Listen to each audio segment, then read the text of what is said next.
And we're live. Bonjour tout le monde. Good morning, everyone, and welcome to this second day of the Conférence de Montréal. I'm very happy to be with you all here today for this hybrid session. My name is Louis-Nicolas Boulanger, and I'm a partner at the Canadian national law firm McCarthy Tétrault. I'm based here in Montreal, and my practice is essentially mostly in the renewables space. So I will have the pleasure of hosting this morning's plenary session with our three guests this morning. Again, session called the Navigating the Energy Transition. Without further ado, let's begin and allow me to introduce our speakers for today. You may have seen in your program that we were supposed to have 4 speakers. Unfortunately, one of our speakers was unable to attend due to an unforeseen emergency. But we still have a very impressive panel with 3 distinguished managers of corporation who are very much at the core of navigating the energy transition, and also have also had to deal with some of the challenges associated with it. They bring varied experience in the energy industry. We do have representation from major utilities in Eskom and Dominion Energy, as well as an emerging player in the EV charging stations sector with Flow, who's here as well today. And also, interestingly enough, we do have geographical variety in that we have representation from Africa and also North America. So allow me to say a few words on each of our speakers, starting with Mr. Tom Werner. Good morning, Tom. Tom is chair of the board at Flow, and he's a business advisor with extensive experience in leadership roles in technology and energy organizations. For 18 years, he was on the front lines of the solar revolution, serving as a CEO of SunPower. During his tenure, Tom grew the business from a privately held company of 35 employees to a publicly traded top player in the U.S. solar industry with a market cap of almost $11 billion and an install base of 350,000 customers. Over the years, he's held numerous senior leadership positions at businesses such as Silicon Light Machines, 3Com, Cypress Semiconductor Corporation. Mr. Werner currently serves as chair of the board at Flow, a leading North American electric vehicle charging network operator and a smart charging solutions provider. He also served on the boards of Wolfspeed, H2O, the Silicon Valley Leadership Group, CALSA, the University of Wisconsin College of Engineering Industrial Advisory Board, and the Marquette University Board of Trustees. Again, good morning, Tom, and thank you for being here with us today. Next is Mr. André de Ruyter. André de Ruyter is currently the Eskom Holdings Group Chief Executive Officer, a company overseeing a state-owned utility of over 40,000 employees, responsible for providing over 95% of South Africa's electricity needs and approximately 45% of the electricity used across Africa. Under André's leadership, Eskom operates 30 power stations, including base-load coal and nuclear power stations, hydro, storage, pump storage, gas-fired power stations, as well as self-dispatching wind farm. Eskom has a total nominal capacity of over 44,000 megawatts, supported by a network consisting of almost 400,000 kilometers of high, medium, and low voltage lines and underground cables, serving over 6 million direct customers. André is a seasoned executive with a career spanning over 30 years. He's amassed a wealth of experience both locally and internationally in various portfolios in the energy space, including the management of coal, oil, chemical, and gas businesses, the marketing of export coal to international utilities, managing operations of mega coal and gas conversion plants, including electricity generation. André holds a Master of Business Administration from the Jan Business University in the Netherlands, a Bachelor of Law from the University of South Africa, as well as a Bachelor of Civil Law and a Bachelor of Arts from the University of Pretoria. Mr. de Ruyter, good morning, and thank you for being with us here today. Last but not least, good morning. Last but not least, Mr. Robert Blue. Mr. Blue is Chair and President and CEO of Dominion Energy. Mr. Blue became chair of the Dominion Energy Board of Directors in April 2021, becoming CEO and president in 2020. Blue was Dominion Energy's executive vice president and co-chief operating officer, as well as president of Dominion Energy Virginia, the company's vertically integrated electric utility in Virginia and North Carolina. Robert Blue joined Dominion Energy in 2005 and has held a succession of services and operational executive role since his promotion to officer in 2007. Prior to joining Dominion Energy, Mr. Blue served as counselor to the governor and director of policy for Virginia Governor Mark Werner, and as well as an attorney at Hogan and Artson, so colleagues here. Mr. Blue has been on a variety of roles in community and industry organizations, including the Nuclear Energy Institute. He currently serves on the board of directors of the Edison Electric Institute, as well as the Institute of Nuclear Power Operation. He is a member of the boards of the Federal Reserve Bank of Richmond, Sports Backers and Communities in Schools of Virginia, as well as the University of Virginia's Boards of Visitor. Mr. Blue is a graduate of the University of Virginia, as well as Yale Law School, and he also earned his master's degree in business administration from the University of Virginia's Darden School of Business. Robert, good morning, and thank you for being here with us today. Good morning. So, now that we know a bit more about our terrific panel, please allow me just to briefly set the table for this conversation that we're going to have this morning. Again, this session is titled Navigating the Energy Transition. So we're talking about here a general challenge. It is, I think, not needed to waste any time to talk about the grave perils that our planet is facing as a result of it. And I'm talking, of course, about global warming. As the UN puts it in its 2021 theme report on energy transition, an energy revolution based on renewables and energy efficiency is urgently needed not just to accelerate economic progress and development, but also to slash emissions that are rapidly warming our planet. We're fast approaching 10 years since the Paris Agreement of 2015, which is also called COP21, and are less than 10 years away from 2030, which is a key date at which our CO2 emission essentially needed to be halved by 2, or cut in half essentially. And this, of course, in order to avoid increasing frequency and severity of natural catastrophes that are already occurring at a growing pace. Back in 2015, for the first time ever, something momentous happened in Paris. 196 countries agreed to work together to limit global warming to well below 2 degrees and even aim further to try to achieve 1.5 degrees. And this to adapt to the impacts of a changing climate and to make funds available to deliver on these aims. Following Paris, many countries adopted ambitious plans to achieve climate targets, and in some cases, net zero targets. As an example, here in Canada, we're working hard on cutting emissions by 2030 to reach to a level that is 40% of our 2005 levels, and this should put us on track to reach net zero by 2050.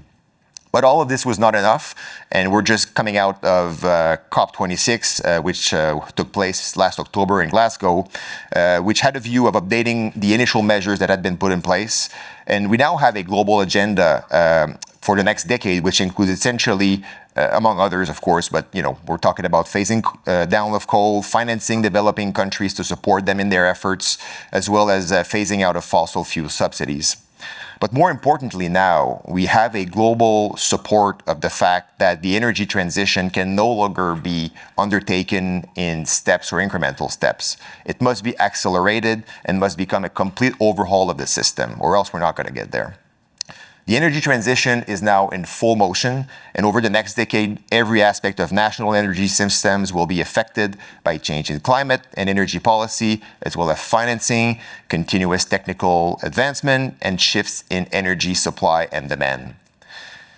What renders all of this even more challenging is that many factors in our environment keep evolving and adapting, which renders navigating the energy transition unpredictable and complicated. Just as a few examples, it is expected by that power consumption by 2050 will triple, pushed in parts by electric vehicles and others, but just imagine the magnitude of the demand that will have to be satisfied over the next few years as we're working on energy transition.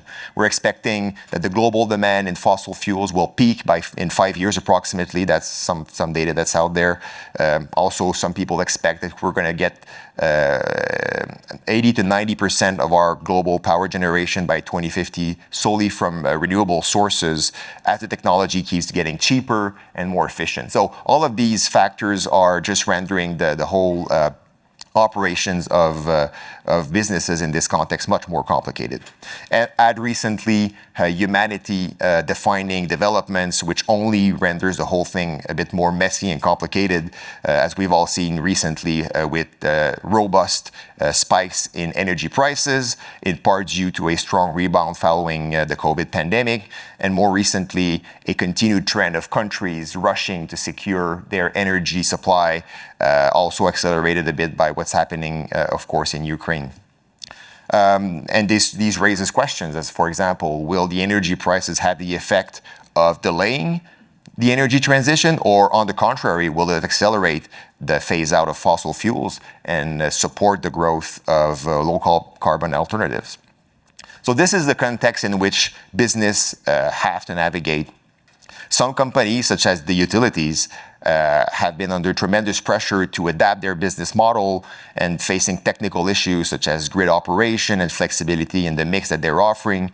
And new players, such as Flow as an example, are now arriving to the market with new solutions to provide the transition efforts some support. So this all leads us to our conversation of today. We're here to talk about the energy transition, of course, but also how companies are adapting their strategies and their business models, how technology will contribute to it, and also what are the financial opportunities and challenges. So, our first question for the panel, and maybe we can start with you, Tom, followed by Mr. de Ruyter and then Robert Blue. Our first question is about essentially your business model and the strategies, and considering the shifts in how energy is produced and consumed. I just alluded to this. How do energy companies manage to adapt and diversify their strategies? Tom.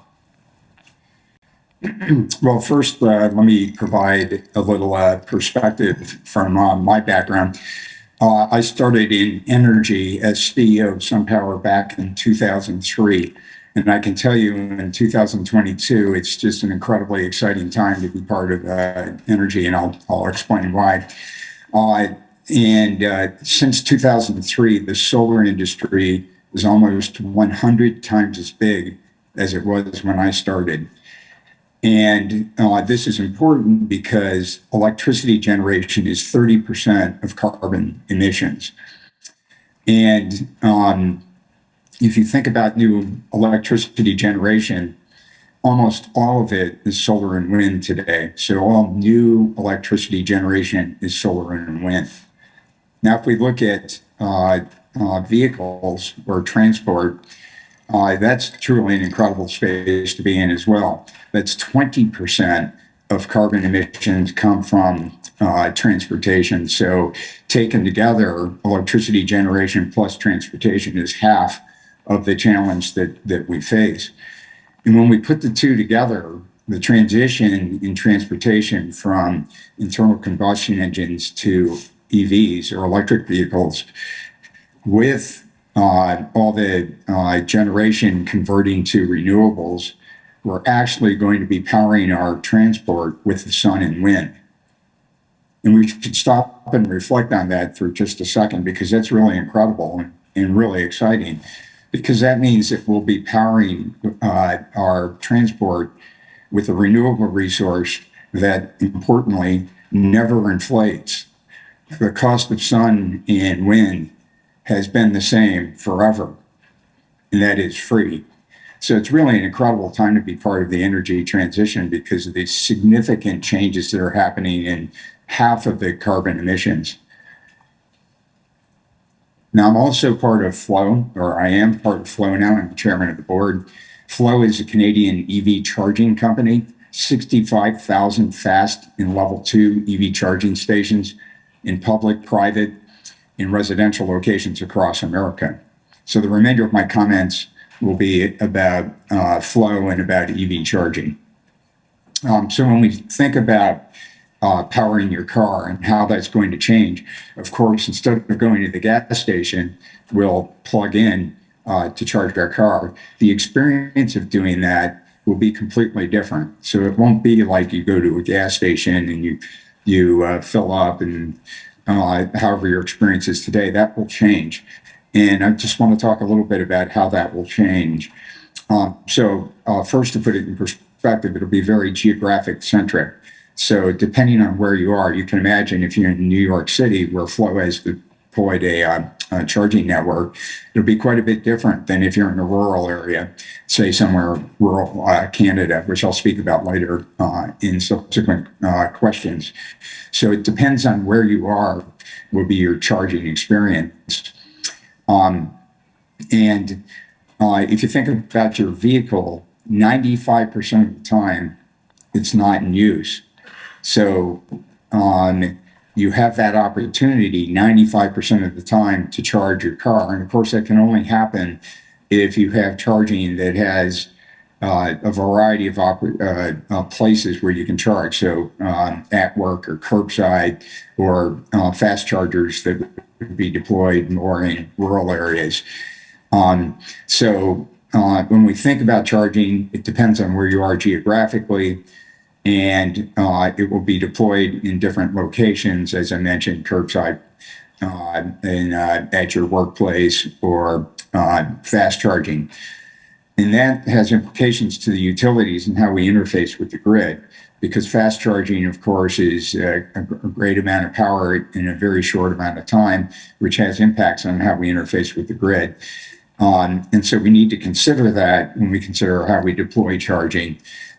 So it may seem great to have these super fast chargers and deploy those everywhere, but that'll have really significant impacts. And since 95% of the time your car is parked, you could actually have chargers that aren't as fast, but accomplish the task that you need. So we think of geography, different chargers, and different speeds. And of course, the most important and pervasive point is they need to be widespread. And secondly, they need to be reliable. When you get gas, you don't wonder if you're actually going to get gas in your car. When you charge your car, it needs to be the same. And that would be the common point. It needs to be reliable. And of course, that's where Flow is highly differentiated. Flow is obsessed with reliability. When you use a Flow charger, it works. And so just my last comments would be about curbside charging. I think it's got a very strategic role to play, particularly in urban environments. Flow has installed curbside charging network in New York City. It's also installed one in Los Angeles, and are working on a number of deployments in America. And all of this means we're just at the beginning. The opportunity from my background of solar and in renewables, combine that with EVs, attacking half of the carbon emissions. This is an incredible time to be part of energy. Thank you for letting me answer the question first. Thanks, Tom. André de Ruyter, I'm sure you and your team at Eskom are certainly living right now the energy transition. How do energy companies manage to adapt and diversify their strategies? Thanks, and good morning to everybody. It's indeed a massive challenge. It's a challenge that is made even more daunting by the fact that South Africa is one of the most carbon-intensive economies in the world. Per capita, we are 1.5 times more carbon-intensive than China. We are twice as carbon-intensive as the global average. So we have an extensive carbon footprint, and as the supplier of electricity to South Africa, Eskom accounts for 41% of South Africa's total carbon emissions. Now, that's not a claim that we are particularly proud of, but it's a fact. And that, in and of itself, makes us actually quite an interesting counterpart to any potential climate deal. We are of the view that the need to decarbonize our electricity system is beyond dispute. We think the economics are compelling. We think the environmental arguments require no further elaboration. But we also think that a just energy transition can enable significant economic growth and drive job creation and investment in a country that is in desperate need of creating more jobs. You may know that South Africa is afflicted with one of the highest unemployment rates in the world, but we're also one of the most unequal societies in the world. So any role that energy, and particularly a just energy transition, can play to alleviating those challenges will be very helpful in enabling us to overcome some of our socioeconomic problems. So what are we doing?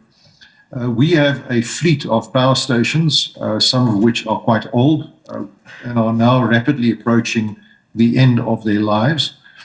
In the first power station that we intend to retire, and notice I use the word retire, not decommission, and I'll talk more about that in a minute. The station is 60 years old. It is small, it is subscale, it is environmentally non-compliant, and is in a position where it now urgently needs to be taken off the grid. It is our most expensive form of generation that we have in our system at the moment. So what we want to do there is to repurpose and repower this plant. And this is quite important. We do not want to put a padlock on the gate and walk away from communities that have supported us for generations. We believe that we have a responsibility to those communities. We believe that we have a responsibility to create alternative futures. And at our Komati power station, which is the station that I've just referred to, we are going to be building a 100 megawatt PV plant. We're going to be building a 70 megawatt wind farm. But then also we are going to repurpose some of our facilities to use as a training center where people skilled in coal mining operations, artisans, workers, can be retrained to operate as wind and solar technicians. And this is a very important part of the need for us to ensure that the transition is, in fact, a just one. We believe that the energy transition is inevitable. We believe the economics are compelling, and that we will definitely, as a planet, make the transition to cleaner and greener forms of energy. So that's a given. But in South Africa, we've got 180,000 people employed in the coal mining sector. So that coal value chain, once it's disrupted, cannot be merely ignored. And there needs to be an orderly plan to manage this transition. Otherwise, as you can imagine, vested interests will intervene and very quickly start to disrupt the process of making this transition. And therefore, working with communities instead of doing things to communities, we believe is extremely important. We've therefore conducted extensive socioeconomic studies. We've literally gone on a door-to-door basis. We've held mass community meetings where we've engaged, we've listened, we've asked what the needs are of the communities. Very interestingly, there's a great appetite to cleaning up the community. In South Africa, we've got, by some estimates, up to 7,000 premature deaths every year due to very poor ambient air quality, and a lot of it is attributable to the use of coal. And communities therefore understand that there are immediate and compelling benefits to them to make this transition, but understandably they're very concerned about their own livelihoods. And the fact that we're able to create these alternative investments in the place where they currently live and work really engages them and makes them buy into this process. Is it a smooth and easy road to achieving this just energy transition? Obviously not. It is very challenging, lots of political, social, economic challenges to navigate, but we are making progress. And in fact, I think the deal that South Africa reached with developed nations at COP26, where $8.5 billion was pledged to South Africa to assist it in its just energy transition initiative, is proof that the plan that we've put forward is regarded as a credible one. Now, if we get this right, we've done studies funded by the European Union as well as by the World Bank that shows that the net job creation can be anything from 160,000 to 300,000 jobs. So that is net after accounting for job losses in the coal sector. But we also think that there are other opportunities by creating a predictable demand path for investors in the renewable energy value chain to come and set up factories in South Africa, incentivized by tax breaks, special economic zones, and so forth, to be able to take advantage of the need for us to invest between 50 and 60 gigawatts of new clean generation capacity over the next decade. That is an enormous ask and will require a huge effort across the board. Now, Eskom itself will not be able to do that. We don't have the balance sheet to support that scale of investment. And in fact, we do not want to dominate the process. We want to enable the private sector to come in, to invest. We believe the appetite is there. We believe, particularly from businesses who are significant energy consumers, there is a great drive and a need to demonstrate their green credentials to their investors and their customers. And therefore, we believe that we can enable this investment by, inter alia, restructuring our business. We are unbundling. We are separating out our transmission business, which is going to act as the marketplace where willing buyers and sellers can connect, trade electricity in an open market. This is quite a revolutionary change, and we are, as an entity, grappling with the challenges of migrating from a monolithic monopoly. We've been running electricity in South Africa for 99 years, and in our 100th year, we are moving to a system which is completely different, completely challenging for us. But it also opens up this opportunity for us to accelerate decarbonization, to become a far more reliable supplier of electricity, to alleviate energy shortages, and in so doing act as an economic stimulus to the country that will help us to address many of our social and environmental challenges. I'll pause there and thank you very much. Yeah, thank you, André. Fascinating. Robert Blue, let's have a bit of the same conversation here about how does Dominion Energy manage to adapt and diversify its strategy?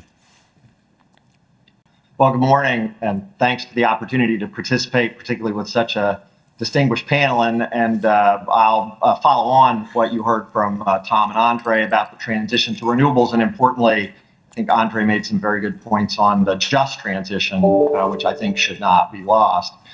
If you think about our company, we focus on really three goals as we think about the energy transition. The first one is reliability. Our customers want their lights on and their gas flowing 100% of the time. And we serve in the United States about 7 million homes and businesses with electricity and natural gas. Roughly half of our customers are electric customers and half are natural gas customers in our gas distribution business. So our customers want 100% reliability. Secondly, they want affordability, and we haven't talked a lot about that yet, but I think that's a very important factor in the energy transition, is that this needs to be done affordably. And while the fuel is free, as Tom pointed out, in renewables, the investments, the capital investments made up front are most assuredly not free. And we need to make sure that we are transitioning in a way that is our customers can handle the cost associated with that transition. And then finally, obviously, sustainability. So reliability, affordability, sustainability, all closely interrelated. At our company, start with our sector. The power sector in the United States is responsible for 90% of all carbon emissions reductions in this country since 2005. And our company has been a leader there. We've reduced carbon emissions 43% since 2005, methane emissions in our gas business over 30% since 2010. How have we done that? We've transitioned away from coal. André was talking about that. When I started at Dominion Energy in 2005, we generated about half the electricity for our customers on the electric side of our business. A little better than half was from coal. Last year, that was 10%. And if you look at our plans for the next 15 years, by the time you get out to 2035, we're talking about less than 1%, negligible amount from coal. So we've done that. On the gas side of our business, we focused a great deal on reducing methane leaks, which we can control. And that makes an enormous difference given that methane is more climate change intensive than carbon. So we focused there. And largely, we've done that reduction in generation from coal by transitioning to natural gas, which is lower emitting, and to renewables. So we have a goal of net zero by 2050. How are we going to get there? And in fact, in Virginia, our largest division of our company, carbon-free grid by 2045 is actually what the law calls for.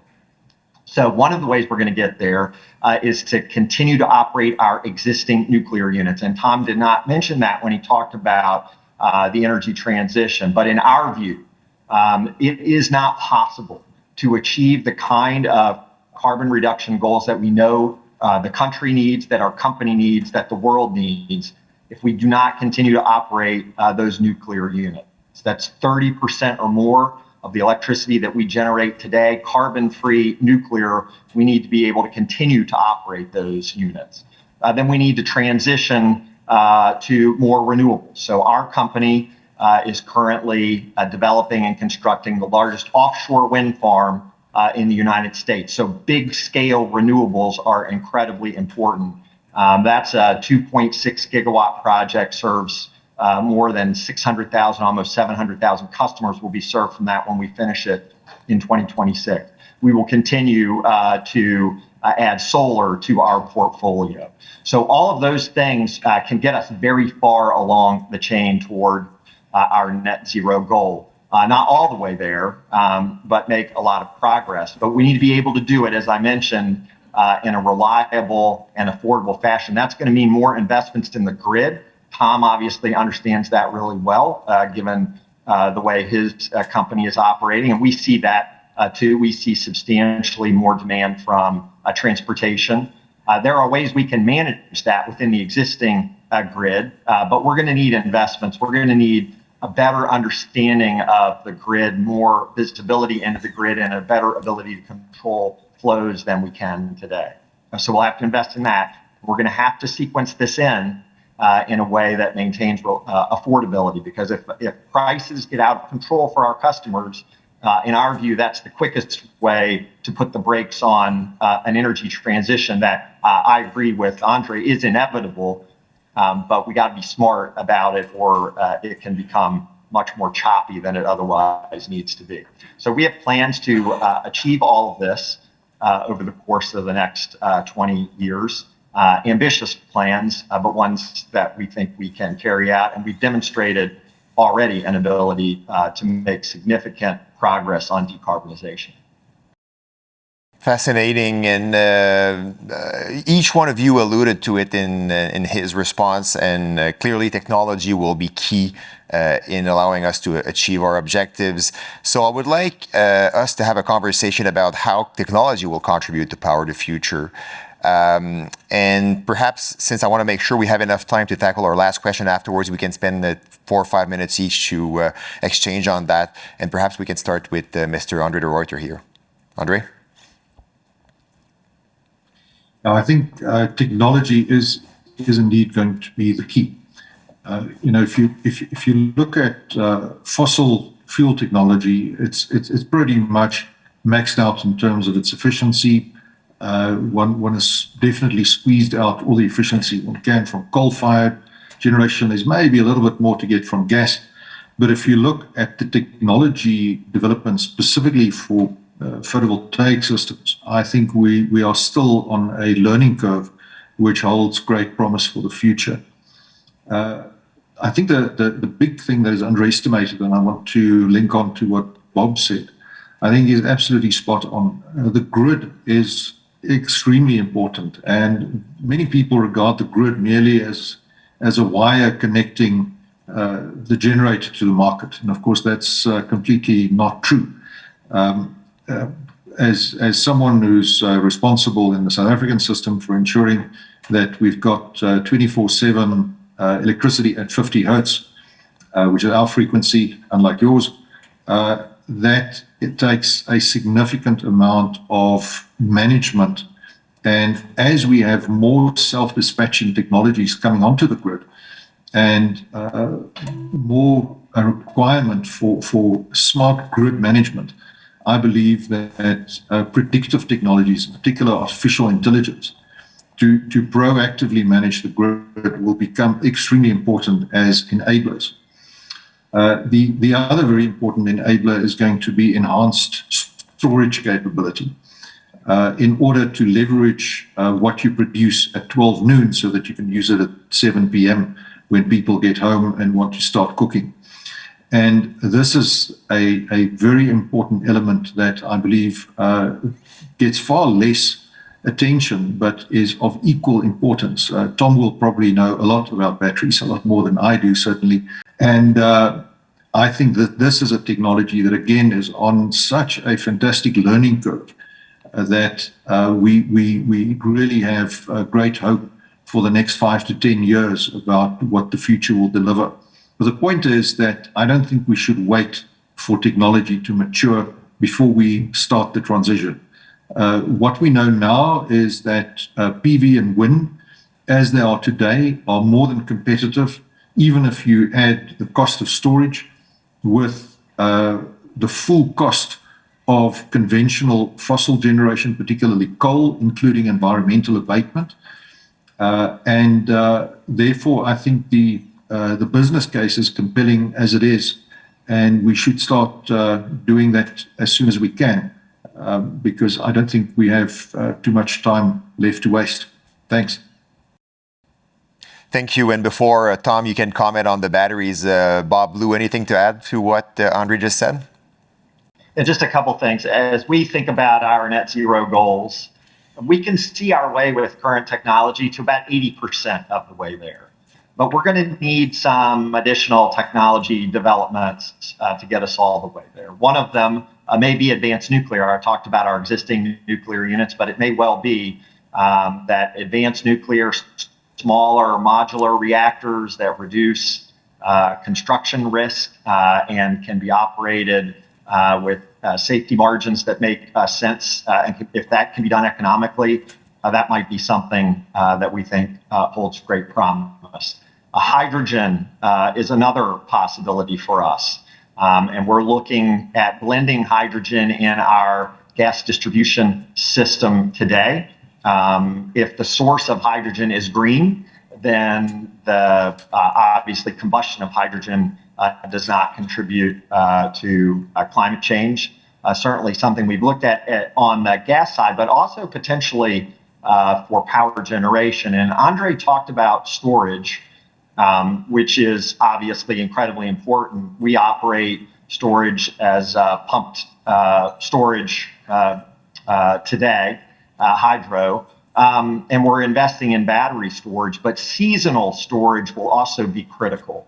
As we operate more renewables, there are just periods of time that are going to be longer than 4 or 8 hours that we need to be able to store electricity. Hydrogen may offer some opportunities there for seasonal storage that we think could be advantageous. And André is absolutely right about needed investments in the grid. Originally designed the way that André said it's not true anymore, which is central power stations distributing electricity out to customers now, much more two-way flows. So controlling voltage, all of the things associated with this machine that has been built over the course of 100 years or more, that we need to be able to operate under a very different environment today. So the bottom line is we will not achieve the goals that we're looking for without additional technologies being employed at scales that we're not seeing today. Fascinating. Tom, Werner, over to you for a few minutes, please. So I sit in Silicon Valley in San Francisco, and there's a fair amount of innovation and technology that comes out of this part of the world. And what Bob said is, I would also say which is to get to zero emissions, we need new technologies. We're not going to get there with what exists today, which sounds like a problem, but it's actually a huge opportunity because as I said in Silicon Valley, we look at these things as opportunities to create new companies, new innovations, and that's absolutely needed here. As both André and Bob alluded to, the grid is changing significantly, and as a rough analogy, we can think of it as becoming more like the internet, where we don't have single points of failure, we have two-way flow. And it's interesting, in California, it's approaching almost 50% of the time when somebody buys a solar system, they buy storage. So the conversion to distributed with storage is happening as we speak. And of course, it depends on the geography, how fast that's happening.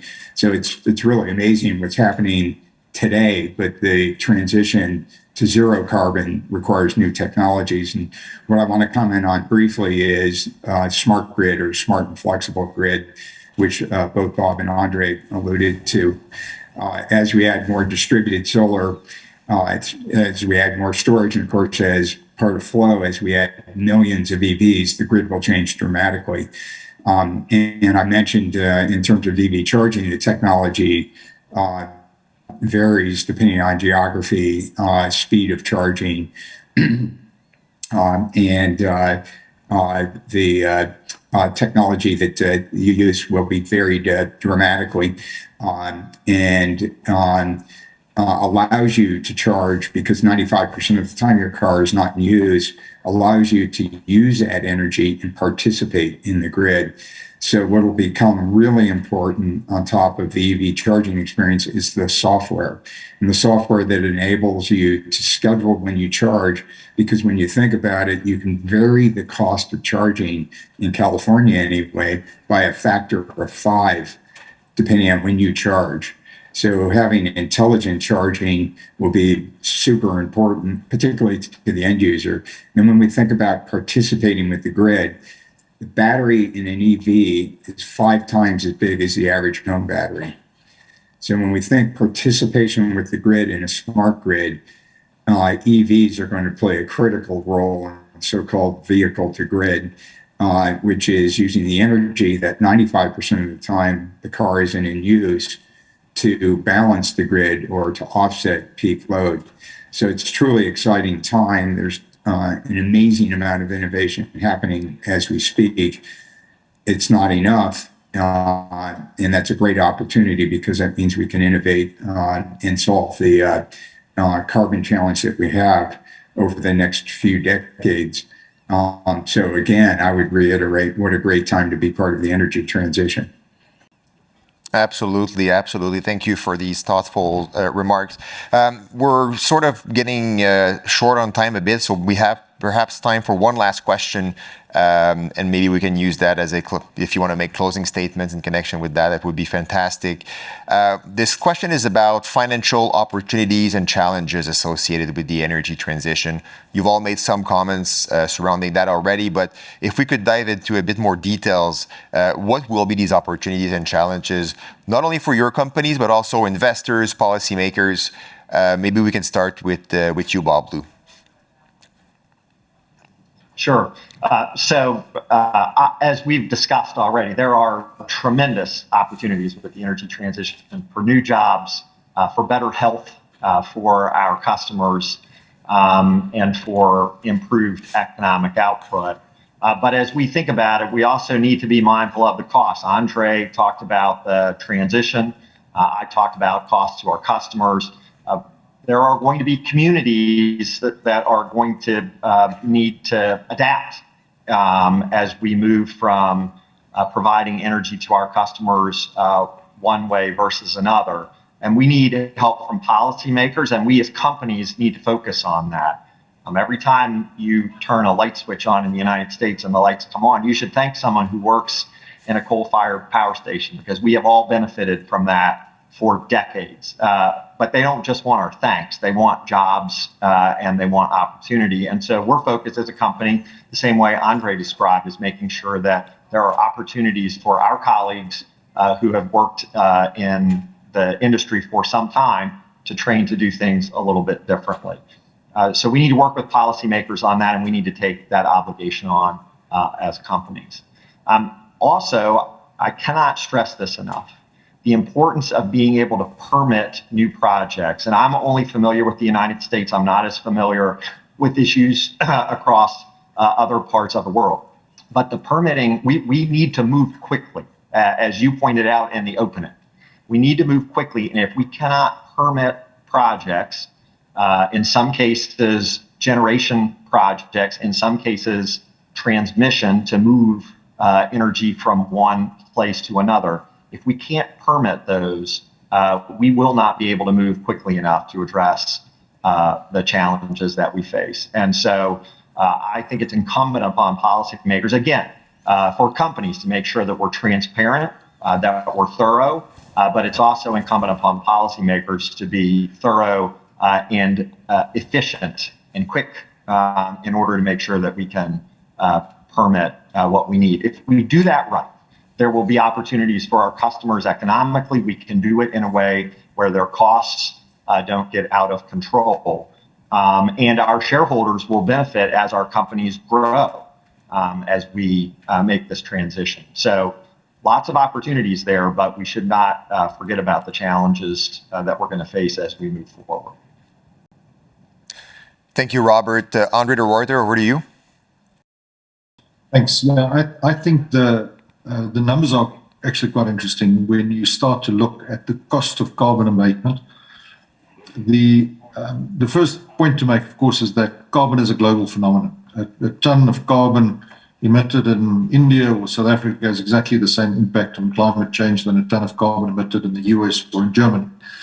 And we would make the somewhat self-serving argument that the developing world offers very significant opportunities for carbon abatement at much lower cost than is possible in the developed world. We've calculated the cost of abating a ton of carbon in South Africa amounts to about $7 a ton.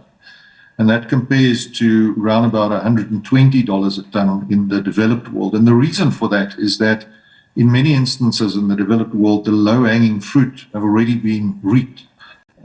In Germany, the marginal ton of carbon is becoming very expensive to abate, whereas in the developing world, we are only starting on this process. And that, I think, makes a very compelling case for concessional climate financing to be extended to developing countries to enable us to, very much in the same way as we have seen in the mobile telephony space, where African countries have leapfrogged from having no telecommunication to full mobile telecommunication without going to fixed line, that there's a great opportunity for ensuring that we can extend energy security to developing countries at the same time as abating carbon wherever we can. So these are the discussions that we're engaged with foreign governments, with also including the Canadian government, I might add, as well as with the US government. We're getting very good support from both those governments as well as from the European Union. And this is therefore an extremely exciting time to be in the energy industry. I think this is a generational change that we are seeing that doesn't come across anyone's path more than once in a lifetime. And certainly a very exciting time to be in the electricity business. Thanks. Thank you, André. Tom Werner, last few words, please.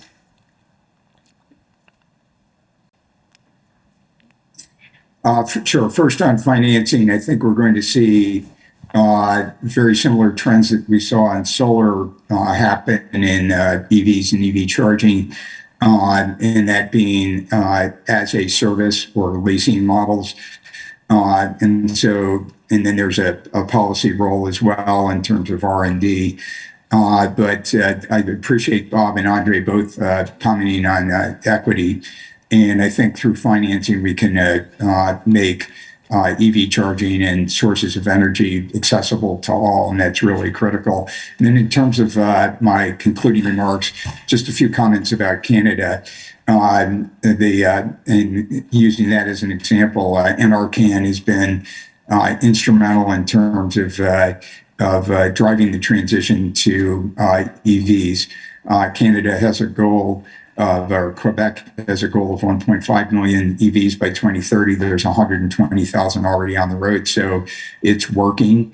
And we want to give some praise to Hydro-Quebec for their leadership, deploying the electric circuit charging network that uses flow chargers. It's a big part because, of course, if you don't have the chargers, then you can't have the EVs. In the city of Montreal, where this conference is located, Flow has deployed 1,000 public curbside chargers so that all Montrealers have access to reliable charging. And so Canada, Quebec, where the conference is located, is a leader, and it's because of policy and is at the forefront of this transition. And as you can tell, I'm an optimist. I think this is a great time to be in energy and a very exciting time to be in energy. Thank you very much. Well, it's my turn to thank you, gentlemen, very much for your time and your insightful thoughts today. I'm sure the audience found it as fascinating as I did.